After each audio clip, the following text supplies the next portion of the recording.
Hi lovies! Welcome to my vlog and for today's video is mamamasyal tayo. Dadalhin namin kayo sa Monte Maria sa Batangas City. Ayan, Monte Maria Shrine. Kasama ko pala yung buo naming pamilya, yung aking parent and sibling-in-laws, yung mother ko, yung kapatid ko na stroke survivors, pamangkins, and then yung tita ni Habi. Si Habi pala, tsaka yung panganay naming babaeng anak, is nagmotor sila, magkaangkas sila, kasi nga naliliyo siya sa biyahe. And kasama na din yung iba kong brother-in-law sa nakamotor din. Ayan, so malapit na tayo sa Monte Maria. Meron pala ditong toll, ayan, before, it's not the first time na pupunta ako ng Monte Maria. So, ayan yung toll. Before nung first time kong pumunta dito is actually wala pa yung toll na yan. But, so ayan na nga, meron na siya ngayon. So, ayan, naka-jeep pala kami dyan. Yan, nag-arkila na lang si Habi ng jeep.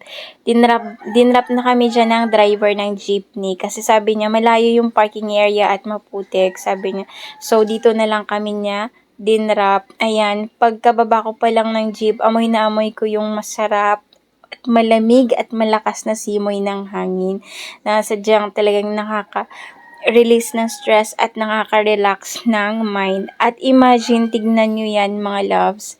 Ayan, yung view na yan, talagang napaka-breathtaking niya. Ma-appreciate mo talaga dito yung beauty ng nature sa view na yan. So, ayan pala, Saint Michael, Archangel na fountain view nila. So, yan pala yung pinaka-shrine. So, maglalakad pa tayo papunta doon, malayo-layo pa. And, paakyat yung daan. So, medyo nag-worry ako dyan sa kuya ko kasi nga, first time niyang maglakad ng malayo tapos paakyat pa.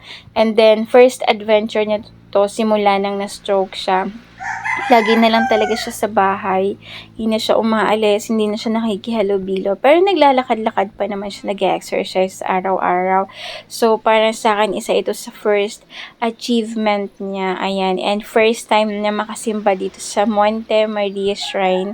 Ganyan din yung aking mother. Kaya I'm so glad na sumama sila. Kasi parang ayaw pa nila sumama eh.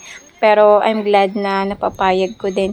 Yan pala yung tinatawag nila na stairway to heaven. Ayan. Anyways, ito yung napakagandang view dito. Hindi ko alam kung Mayon Volcano ba yan. So, hindi ko alam. Ito pala yung bago dito din. Yung nasa left side na yan. Yan yung tinatawag nilang view deck. So, parang, ang look niya para sa akin, parang Singapore look. Ayan, nakikita ko sa Singapore. Sa mga TV, sa mga, movie. Ayan. So, anyways, napakaraming tao. And ito yung pinaka-favorite ko na view ng shrine. Kasi, ayan, makikita mo mismo dyan sa stairs. Yung buong view ng Monte Maria Shrine. Ayan, napakaganda. Ang dami pa lang nagtitake ng videos at photos. So, after nung stairs, ayan, maglalakad pa tayo ng kaunti para makarating tayo ng shrine. Ayan, look at the surroundings, guys. Ayan, napakaganda. Actually, medyo madilim kasi maaga pa kami dumating. 7 AM pa lang yata.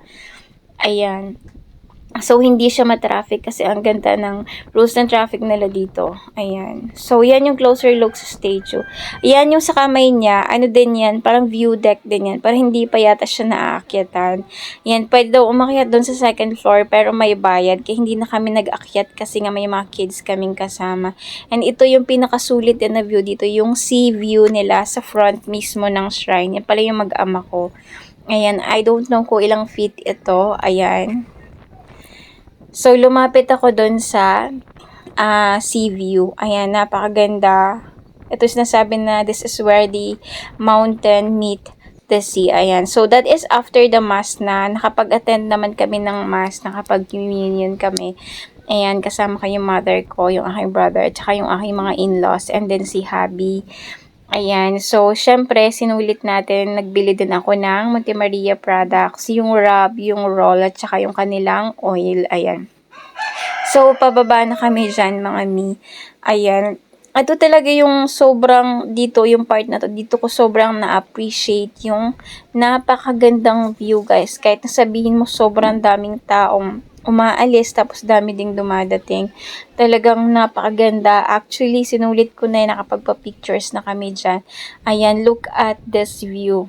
Ayan, napakaganda, 'di ba? Talagang babalik-balikan mo talaga yung Monte Maria, lalo na pagka nature lover ka. Ayan. So, yan pala yung white na yan, yung mataas na yan. Yan pala yung sinasabi nilang miracle glass. Ayan. So, hindi pa actually siya tapos. Pero nung bago kami pumunta dyan, kumbaga, napapag-usapan pa lang, pinaplan pa lang. Sabi nila, maganda nga daw kasi meron na daw miracle glass at napupuntahan niya. Yun pala, nung dumating kami, hindi pa siya tapos. Wala pa siyang actually sahig. Puro pala siya bakal. Ayan. So, yan. As you can see, yan yung front ng Miracle Glass na sinasabi. Siguro next time na balik natin. Ayan, baka okay na yan, yari na at pwede na natin siyang puntahan.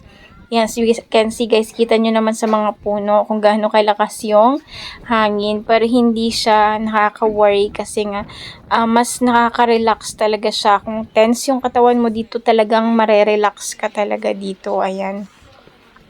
Mas kumbaga nangingibabaw dito yung sound of nature kaysa sa ingay ng tao. So, yan, yung Miracle Glass. Ayan. So, nasakyan na kami. Hindi kami uuwi kasi nadaan kami ng beach. See you sa aking part 2 vlog. Thank you for watching. Bye! God bless everyone. Have a nice day.